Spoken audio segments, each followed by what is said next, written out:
Ika'y dumating na parang ihip ng hangin. Ako'y nakahinga dahil sa'yo.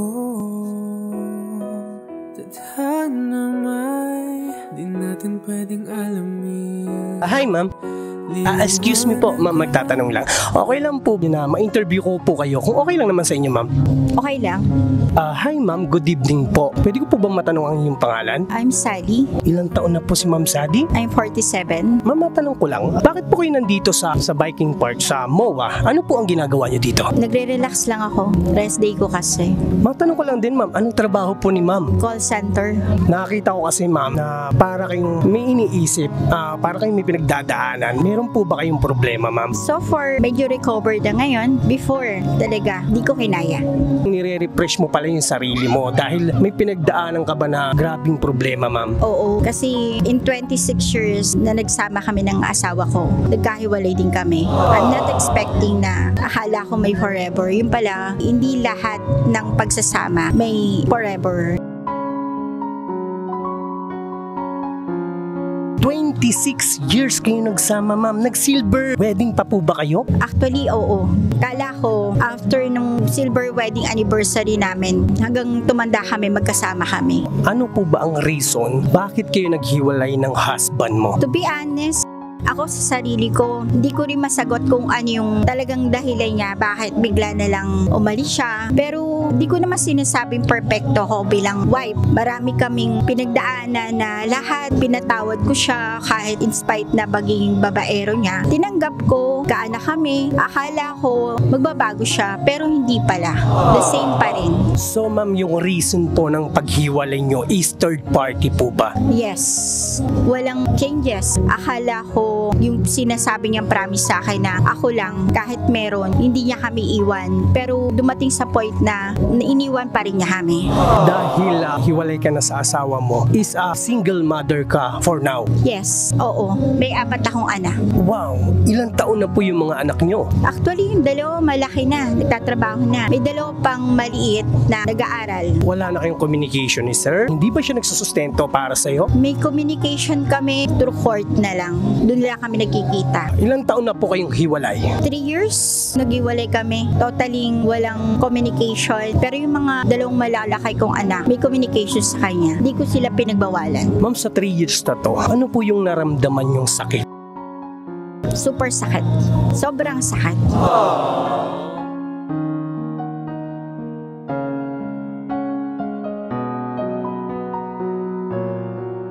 Kasi buong buhay ko siya minahal. Dumating ako sa point na lahat pinagtiisan ko, ala ko magbabago siya at kami yung priority niya. Bilang wife, sakit kasi ako yung nakaramdam ng sakit sa buong buhay ko na akala ko okay lahat. Suddenly sa iglap na wala lahat. Yung lahat-lahat ng sakripisyo ko.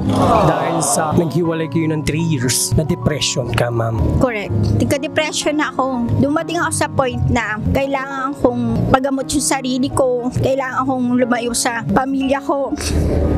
Kasi kailangan ko pa rin mabuhay para sa mga anak ko. Tinago ko yung pagpapagamot ko para makarecover ako at maabalik sa dating normal na buhay ko.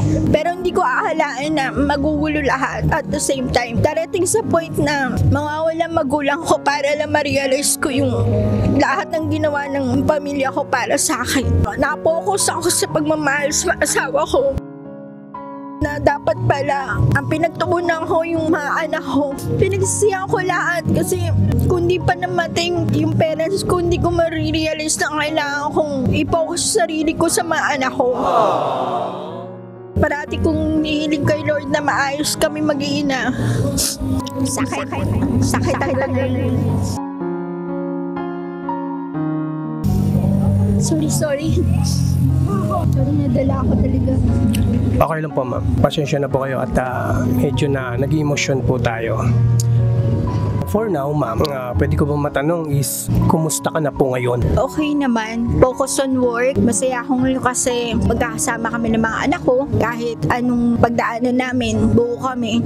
Tuloy ang laban sa buhay para sa mga anak ko. Para sa'yo, paano ba ang maging tunay na masaya? Masaya kung buo pamilya mo. Yung buo na walang away, walang pain na nararamdaman. Yung buong-buo ka na nagmamahal. Anong pangyayari sa buhay mo kapag inisip mo malulungkot ka?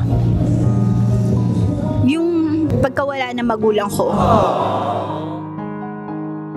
Second na yung nawala yung asawa ko.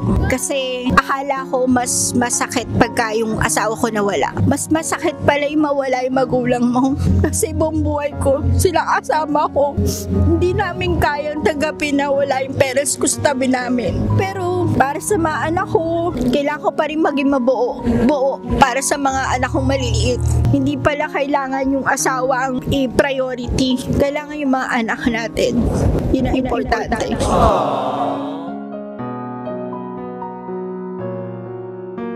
May pinagsisisihan ka ba sa sarili mo, ma'am? Oo, yung magmahal ako ng totoo. Yung sobra ako nagmahal. Na wala akong tinira sa sarili ko. Binigay ko lahat ng pagmamahal na akala ko ibabalikan ako ng pagmamahal ng buong buo at yung buong buhay ko kasama ko siya. Hindi pala. Hanggang sa huli, niloloko pa rin niya ako. Ma'am, naubos ka na ba? Oo, naubos ako. Naubos ako sobrang pagmamahal. Kasi bata pala ko, minahal ko siya. Na-develop ako sa kanya. Akala ko kami hanggang sa pagtanda namin. Akala ko totoo yung promise niya na kahit anong mangyari, kami ang priority niya. Kahit na may babae siya, kahit ilang babae dumating, kami na mga anak niya ang priority niya. Nagkamali ako ng paniniwala sa'yo. Kung ibabalik sa panahon na nagsisi ka, ano yung gagawin mo para hindi ka magsisi na? Kung ibabalik sa dati, hindi ako mag-aasawa na maaga. Susunod ako sa nanay ko para hindi magulo yung buhay ko. Kasi ang importante pa rin yung payo ng magulang.